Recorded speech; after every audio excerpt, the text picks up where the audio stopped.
Hi hello నమస్తే, this is Priyanka. Welcome back to Priya's home creations.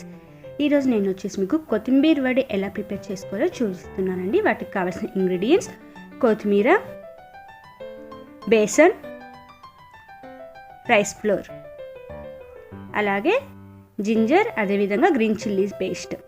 ముందుగా మనం ఒక మిక్సింగ్ బౌల్ తీసుకొని అందులో 1 కప్పు దాకా మనం బేసన్ని యాడ్ చేసుకుంటాం. 1 కప్కి మనం 2 to 3 స్పూన్స్ రైస్ ఫ్లోర్, అలాగే జింజర్ గ్రీన్ చిల్లీ పేస్ట్, అలాగే కొంచెం పసుపు, అదేవిధంగా వాము, కొంచెం నువ్వులు, అలాగే మన టేస్ట్కి సరిపడా సాల్ట్. వాటన్నిటిని ఇప్పుడు మనం మిక్స్ చేసుకుందాము. ఇక్కడ నేను వచ్చేసి జింజర్ని అదేవిధంగా గ్రీన్ చిల్లీస్ని బాగా మెత్తగా పేస్ట్ చేసుకొని యాడ్ చేసుకున్నాను. సో ఇప్పుడు వాటన్నిటిని మనం బాగా కలుపుకుందాం. అలా బాగా కలుపుకున్న తర్వాత నేను ఇక్కడ వచ్చేసి కొత్తిమీరని యాడ్ చేసుకుంటానండి. అదేవిధంగా నేను ఇక్కడ 2 to 3 స్పూన్స్ దాకా పెరుగును కానీ యాడ్ చేసుకుంటున్నాను. సో ఇప్పుడు నేను కొత్తిమీరని యాడ్ చేసుకున్నాను. మనం కొత్తిమీర ఇందులో యాడ్ చేసుకునేటప్పుడు వీలైనంత వరకు బాగా చిన్నగా కట్ చేసుకొని యాడ్ చేసుకోవాలి. ఎందుకంటే మనం వడగా చేసుకుంటున్నాం కదా, సో అందులో మరి మన పొడవుగా ఉంటే మనకు టేస్ట్ అనేది బాగోదు, అలాగే కొత్తిమీర అనేది ఒకటే దగ్గర ఉండిపోతుంది అనమాట. సో అందుకోసం మనం మెత్తగా చిన్నగా కట్ చేసుకొని యాడ్ చేసుకోవడం వల్ల మనకు కొత్తిమీర అనేది టేస్ట్ బాగుంటుంది. ఇందులో వీలైనంత వరకు మనం కొత్తిమీర అనేది ఎక్కువగా యాడ్ చేసుకోవచ్చు. అలా యాడ్ చేసుకున్నాక ఒకసారి మనం బాగా చేతితో మిక్స్ చేసుకోవాలి. ఎందుకంటే మనం పెరుగు యాడ్ చేసాము, అదేవిధంగా మనకు కొత్తిమీరలో కానీ వాటర్ కంటెంట్ ఉంటుంది కాబట్టి బాగా దానిని కలుపుకున్న తర్వాత నేను ఇక్కడ గ్రౌండ్ నట్స్ని కచ్చాగా దంచుకొని యాడ్ చేసుకున్నాను. మరి పలుకులుగా కాకుండా అలా కచ్చాగా మనం యాడ్ చేసుకున్నామంటే మనకు తినేటప్పుడు పంట కింద టేస్ట్ బాగుంటుంది. ఇప్పుడు నేను ఇక్కడ కొంచెం వాటర్ యాడ్ చేసుకుంటూ దీనిని మిక్స్ చేసుకుంటున్నానండి. మనం ఇది కొంచెం అంటే బాగా లూజ్గా చేసుకొని దీనిని ప్రిపేర్ చేసుకుంటాము. సో అది నేను ఎక్కడ లంప్స్ అనేది లేకుండా ప్రాపర్గా దానిని మిక్స్ చేసుకుందాము. ఎక్కువ వరకు మనకు కొత్తిమీరలో వాటర్ కంటెంట్ అనేది చాలా ఉంటుంది కాబట్టి మనకు బాగా మిక్స్ చేసుకున్నామంటే ఆ వాటర్ మొత్తం మనకు బయటకు వచ్చేస్తుంది.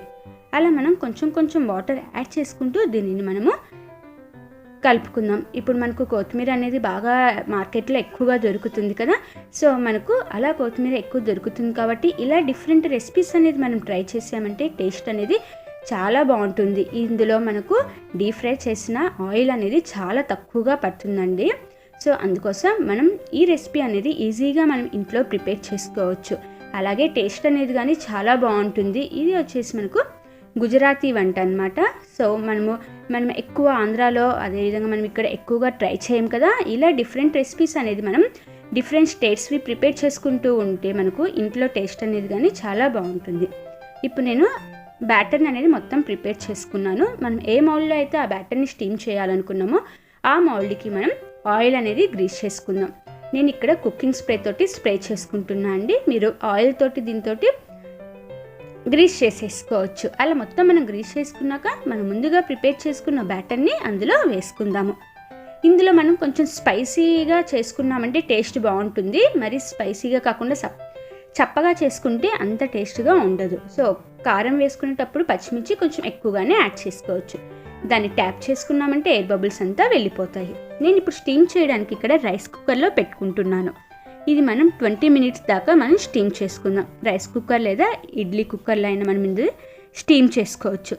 20 minutes తర్వాత మనం చూసామంటే మనకు పర్ఫెక్ట్గా అది కుక్ అయిపోయి స్టీమ్ అయిపోయి మనకు సైడ్స్కి కానీ లూజ్ అయిపోతుంది అనమాట.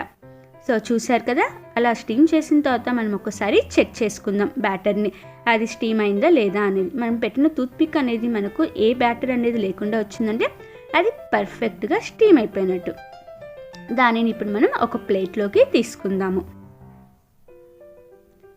అలా మనకు బాగా పర్ఫెక్ట్గా స్టీమ్ అయిపోతే మనకు ప్లేట్కి కానీ ఎక్కడ అతుక్కోకుండా పర్ఫెక్ట్గా వచ్చేస్తుంది. అది మనం చల్లారిన తర్వాతనే మనం పక్కకు తీసుకోవాలండి. వేడిగా ఉన్నప్పుడు తీసుకుంటే మనం కట్ చేసుకోవడానికి అంత నీట్గా రాదు, పొడిగా వచ్చేస్తుంది. కాబట్టి అలా చల్లగా అయినాక వాటిని మనం కట్ చేసుకుందాం. అలా కట్ చేసుకుంటే మనకు పర్ఫెక్ట్గా వస్తుంది. మనకు రౌండ్గా చేసుకున్నాం కదా ఇక్కడ, సో అందుకోసం నేను సైడ్స్ ఎడ్జెస్ అనేది సపరేట్ చేసుకుంటున్నాను. మనకు ఇవి స్క్వేర్గా చేసుకున్నామంటే చిన్నగా టేస్ట్ బాగుంటుంది. అందుకోసమని నేను ఇక్కడ సైడ్స్ అనేది కట్ చేసుకుంటున్నాను. మనం ఇంట్లోకే చేసుకుంటాం కాబట్టి సో మనం డైరెక్ట్గా అలా అయినా కట్ చేసుకోవచ్చు. మనం ఇది స్టీమ్ చేసుకున్నది తిన్నా కానీ టేస్ట్ బాగుంటుందండి. మనం డీప్ ఫ్రై కావాలనుకుంటే డీప్ ఫ్రై కానీ చేసుకోవచ్చు దీనిని. ఇప్పుడు మనము స్క్వేర్గా దీనిని కట్ చేసుకుందాం. మనకి ఎంత సైజులో కావాలో అంత సైజులో పీసెస్ అనేది మనం కట్ చేసేసుకుంటాము. సో ఫ్రెండ్స్, చూసారు కదా, రెసిపీ వచ్చేసి ఎవరైనా కొత్తగా చూస్తుంటే నా రెసిపీస్ని ప్లీజ్ సబ్స్క్రైబ్ చేసుకోండి. పక్కనే బెల్ ఐకాన్ ఉంటుంది, దాన్ని క్లిక్ చేస్తే ఆల్ అనే ఆప్షన్ వస్తుంది. అది క్లిక్ చేస్తే నేను చేసే ప్రతి ఒక్క వీడియో నోటిఫికేషన్ మీకు వచ్చేస్తుంది. సో చూసారా, మనకు బాగా మెత్తగా సాఫ్ట్గా వచ్చేసాయన్నమాట. ఇప్పుడు దానిని నేను డీప్ ఫ్రై చేయబోతున్నాను. సో ఆయిల్ ముందుగానే నేను హీట్ చేసి రెడీగా పెట్టుకున్నాను. అందులో నేను ఇప్పుడు మనం స్టీమ్ చేసుకున్న కొత్తిమీర వడిని నేను ఇందులోకి యాడ్ చేసుకుంటున్నాను. దీనిని వచ్చేసి మనం లో టు మీడియం ఫ్లేమ్లో ఫ్రై చేసేసుకుందాము. మనం స్టీమ్ చేసి అలాగే ఇప్పుడు ఫ్రై చేస్తున్నాం కాబట్టి ఆయిల్ అనేది అస్సలుగా పీల్చుకోదండి. చాలా చాలా తక్కువ ఆయిల్ అనేది అబ్జర్వ్ చేసుకుంటుంది. ఇప్పుడు వాటిని మనం గోల్డెన్ కలర్ వచ్చేంత వరకు ఫ్రై చేసేసుకుందాము. అదేవిధంగా మనకి ఇవి త్వరగానే ఫ్రై అయిపోతాయి. సో మనకి చేసే ప్రాసెస్ అనేది చాలా తక్కువ టైం పడుతుంది. ఓన్లీ స్టీమ్ చేసేటప్పుడు ఒకటే మనకు కొంచెం టైం అనేది తీసుకుంటుంది. సో చాలా ఈజీగా చాలా తక్కువ ఇంగ్రీడియంట్స్ తోటి మనం ఈ రెసిపీ అనేది ప్రిపేర్ చేసేసుకోవచ్చు. సో చూసారు కదా, మనకు బాగా గోల్డెన్ కలర్లోకి వచ్చేసాయి. చాలా టేస్ట్ అనేది కానీ చాలా బాగుంటాయి అన్నమాట ఇవి. ఇప్పుడు వీటిని మనం ఒక టిష్యూ పేపర్లోకి తీసేసుకుందాం. అలా టిష్యూలో తీసుకోవడం వల్ల మనకు ఆ ఎక్స్ట్రా ఆయిల్ మొత్తం అబ్జర్వ్ చేసేసుకుంటుంది కాబట్టి మనం టిష్యూ పేపర్లోకి దీనిని తీసేసుకుందాము. సో ఫైనల్గా మనకు కొత్తిమీర వడి అనేది రెడీ అయిపోయింది. దానిపైన మనం కొంచెం పచ్చి కొబ్బరి గ్రేట్ చేసుకొని యాడ్ చేసుకున్నామంటే టేస్ట్ అనేది ఇంకా చాలా బాగుంటుందండి. మనం చాలా వరకు స్పైసీగా చేసుకుంటాం కాబట్టి మనకు సైడ్కి ఏం అవసరం ఉండదు. సో ఫైనల్గా మనకు కొత్తిమీర వడి రెడీ అయిపోయింది. Thanks for watching my video friends.